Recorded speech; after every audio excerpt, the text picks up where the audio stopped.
tere, vaatame korraks, mis imed on kollektiivi ees ootamas lähiajal.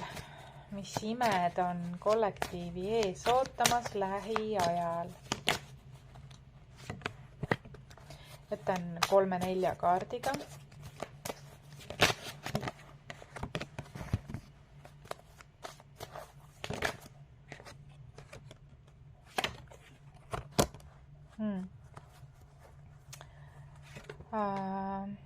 Star.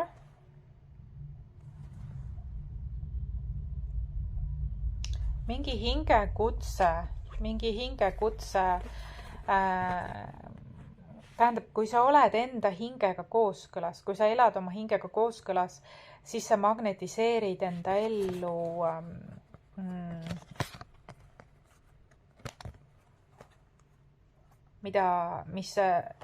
mis sulle pakub emotsionaalset rahulolu, hingelist ja emotsionaalset rahulolu.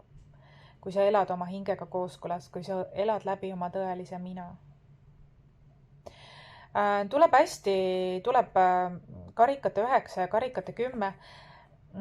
Ime on juhtumas see, et sa tähistad millegi vana lagunemist. Ja kui see vana, on see siis mingi harjumus, on see siis mingi muster, ükskõik mis eluvaldkonnas, on see siis vana sina või mida iganes, selle võrra sa saad rohkem elujõudu juurde. Et nagu ma alati ütlen, et varjutöö paradoksaalselt tegelikult ei ole midagi hirmutavat, vaid vastupidi, see on midagi väga küllust loovat. See annab sulle energiat juurde, ressurssi juurde. Sa saad selle pöörata ressursiks. Ma näen, et kui on midagi nagu vana, 1, 2, 3, 4, 5, 6, 7, 8, midagi on sulle varem ärevust ja hirmu tekitanud, aga see kukub kokku nulliks. Uus algus hakkab olema ja uus algus on maksimaalne emotsionaalne küllus ja heaolu ja rõõm ja resonants ja tasakaal, rõõm, küllus, ressurss. Ja see juhtub, kui sa oled oma tõelise olemusega kontaktis. Kuulad oma hinge.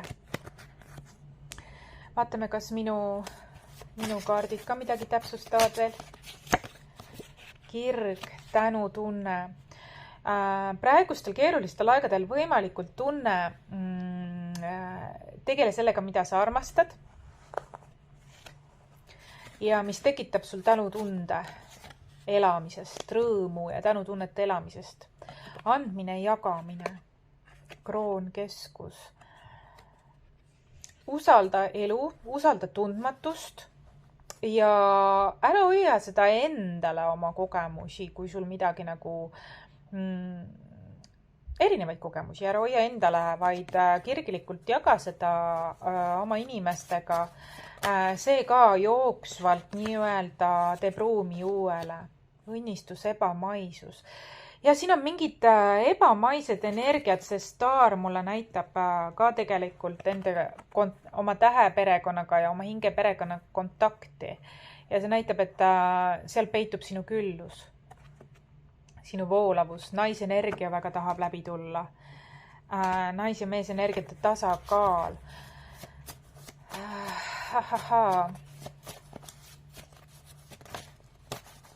Paluks veel midagi. Ja alusta kohe sellega, mida sealt südamesse. Tule enda keskmesse, jah? Nii, viimased. Viimased tahtsid siit tulla. Mida ma tahan öelda? Ma ennem kõhklesin, kas ma ütlen, aga see toob sulle, kui sa teed oma loomingut või eneseväljendust, kas südamest lihtsalt oma inimesega või laiema ringiga, see on sulle tervendav ja see toob sulle nii emotsionaalset, aga ka seksuaalset küllust ja rahulolu. See loob fookuse, sa lood läbi selle oma olevikus ennast väljendades tulevikku. Oi, väga selles mõttes siin näitab, et ja kas sa oled mingi, sinu kõne on väga-väga tervendav. Kas sa oled õpetaja, kas sa oled kuskil kogukonnas midagi,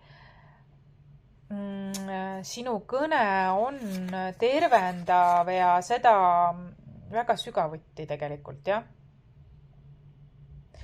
Väga sügavuti. See sinu kõne on emotsioone, aga ka energiat tervendav. Mingi emotsionaalkeha ja seksuaalkeha ja mentaalkeha tervendav. Kas su töö hõlmab seda või mida iganes, aga selline südamekesksus on see, mis sind ühendab teistega. Su intuitsioon on ääretult tugev. Sinu kõne aitab läbi murda hirmudest. Ja you are a gem. You are a gem. Ma ei tea, mis loomingud. Vaata, see kõne all ma mõtlen ka seda loomingut, sinu elutööd. Näiteks eneseväljendus tähendab mitte kõne, ma tahaks asendada sõna kõne eneseväljenduseks. Sinu eneseväljendus võib olla ka looming. Kas kätega või kurguga või südamega. See on teistele ääretult tervendav. See on teistele ääretult vajalik praegusel ajal. Anna tuld, jaga seda. On see siis kõne, on see siis kirjutamine, on see siis millegi meisterdamine, valmistamine. See läbi südame on see ääretult tervendav ja see loob emotsionaalset küllust. See aitab sul ka mingitest vanadest mustritest välja tulla. Aitab sind rohkem minevikust kohale tulla. Minevikust hetkesse siin ja praegu kohale tulla. See on sulle endale tervendav ja see on ka teistele tervendav. See on magic, mis praegu tahtis tulla, et see on päris võimas, intensiivne sõnum tahtis läbi tulla. Päris ka spetsiifiline, aga üks asi veel tahab läbi tulla, mu teie ütleb, et ka huumor võib ka olla selline muhe huumor, mitte millegi olnu tõsiselt võtmine, selline maheduse valimine ja läbi selle punkti loomine, et sellel on oma ridade vahelt, see tuleb, et see toob sind hästi kohale. Ja see kohalolek on sulle endale tervendav ja see on tuntav ka teistele läbi sinu mingi loomingu või eneseväljenduse. Eneseväljendus võib olla kirjalik, suuline, kunstiline, füüsiline, maine, ebamaine, vali vaid. Et mis on sinu anne, mis on sinu loomulik anne. See toob sind hästi kohale, kui sa sellele keskendud ja see aitab sul läbi minna nendest keerulistest muutlikest aegadest. See on justkui nagu ankur sulle, energeetiline ankur. See loob heaolu, see loob küllus, see loob sulle mitmes mõttes isiklikku, aga ka sinu inimestele küllust. Selline magic tahtis läbi tulla. Ma leian, et see on nagu, mis on sind ees ootamas, see on nagu pikaajaline, aga et millele siis nagu keskenduda, et luua pikaajaliselt praegusest punktist, nullpunktist edaspidi. Mina olin Maris Romp-Fletcher. Kui see sulle korda läks, siis tea. Anna märku ka like'iga. Ahah, jah. Ja see kõnetab mind, see resoneerub. Kohtumiseni.